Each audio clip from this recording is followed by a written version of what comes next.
Bukod sa viral na jet ski holiday joke ni Vice Ganda, may isa pang birong naungkat naman sa Senado. Pinukol nito si Senador Rodante Marcoleta, kaya pumalag ang mambabatas. Nakatutok si Mav Gonzalez. Sa pagdinig ng Senado ukol sa online gambling kanina, may ibang isyong inungkat si Senador Rodante Marcoleta. Po yata yung nag-sponsor nung isang concert na ngayon lang, pati po ako ay kanyang idinawit. Bigla ba niya naman sinabi, tingnan niyo yung mukha ni Marcoleta kung matatawa kayo. Napakawalang hiya nung tao na yun, Mr. Chair.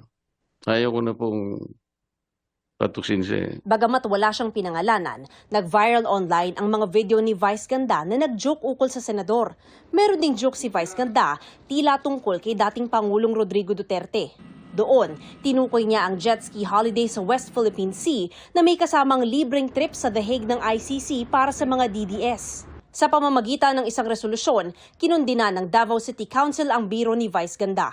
Ayon kay Councilor Danilo Dayang Hirang, hindi nararapat na gawing biro ang kalagayan ni Duterte, ang nahalal na mayor ng Davao City, lalo na't dati siyang presidente ng bansa.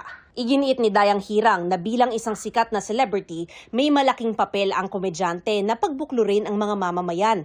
Pero salungat daw ang nangyari matapos ang nasabing biro. Sabi naman ng Davao City Council, wala itong panahong ideklara pang persona non grata si Vice Ganda. Masyado raw itong mababaw at hindi karapat-dapat pagtuunan ng atensyon. Kinukunan pa namin ng panig si Vice Ganda. Para sa GMA Integrated News, Mav Gonzalez, nakatutok, 24 oras.